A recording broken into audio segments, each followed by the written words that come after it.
Don't know if I would use the word seasoned, but we only got 10 minutes, so 10 minutes is not a lot of time, so I got to get right into it. But I'm going to start off with a story. So me, Dawson, and two other people we were running a cross-country race, and I think it was my junior or senior year in high school.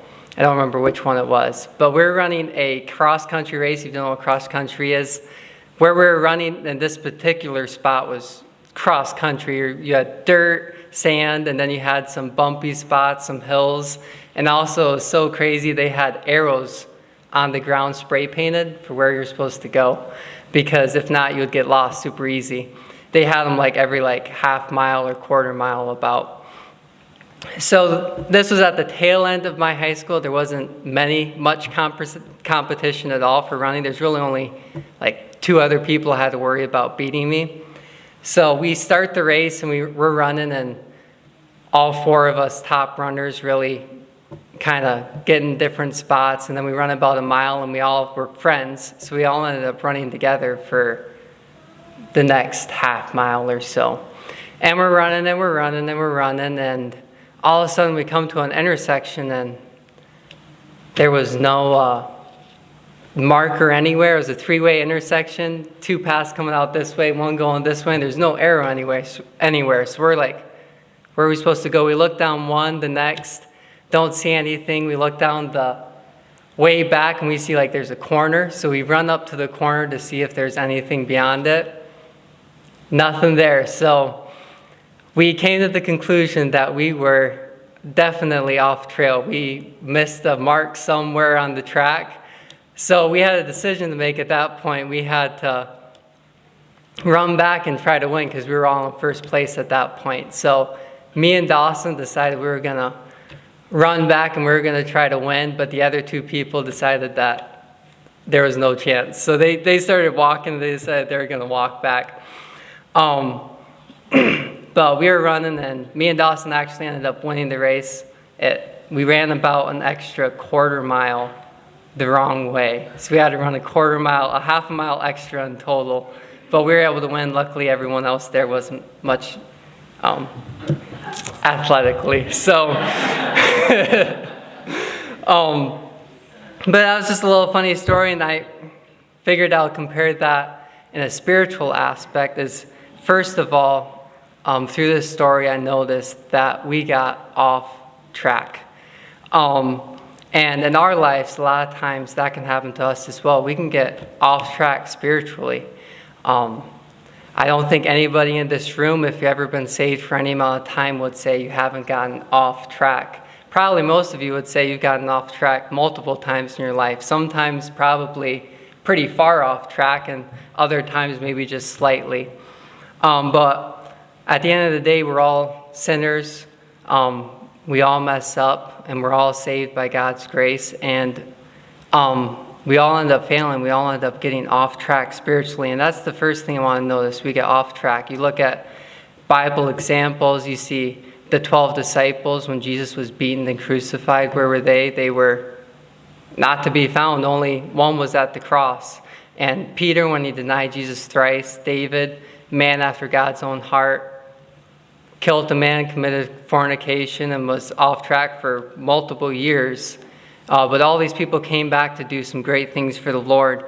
And the first thing is just that we can get off track spiritually. The second thing is we not only can get off track, but we didn't realize it until we had traveled about a quarter mile.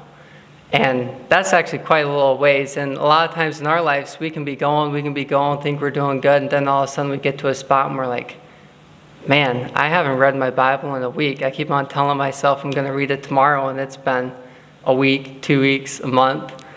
And sometimes we can get off track spiritually, and we don't even really realize it. But if we go back to where we first started and where we first kind of got off track, we will see, and usually it always starts off with something kind of small. Maybe we decided to stop listening to an extra message a week. Maybe we decided to stop, reading an extra chapter a day in our Bible, started listening to more worldly music.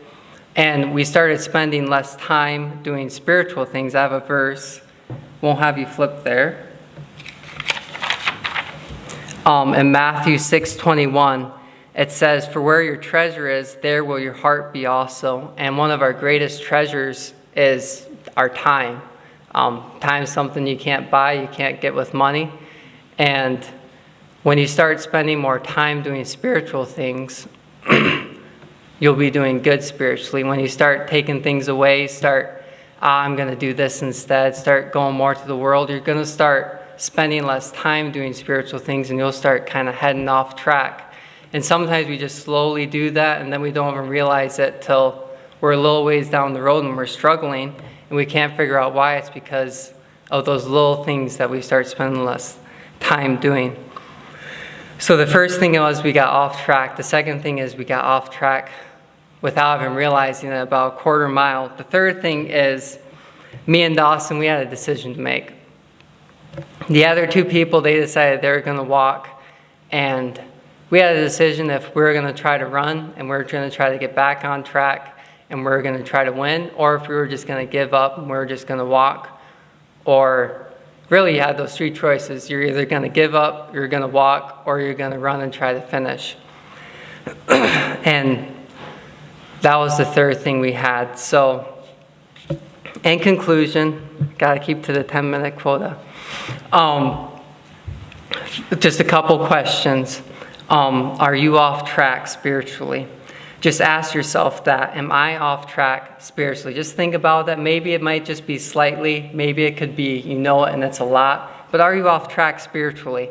Secondly, if you are off track, I encourage you to get back on track and make the decision to pick up the pace so that way you can get back to where you were as quickly as possible. And you do that by spending more time doing spiritual things.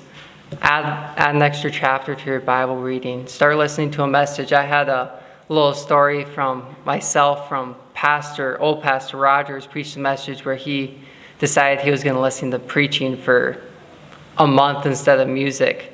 And way back then I decided when he preached that message I was going to listen to preaching, because I never really listened to preaching on YouTube before. So I started listening to preaching, and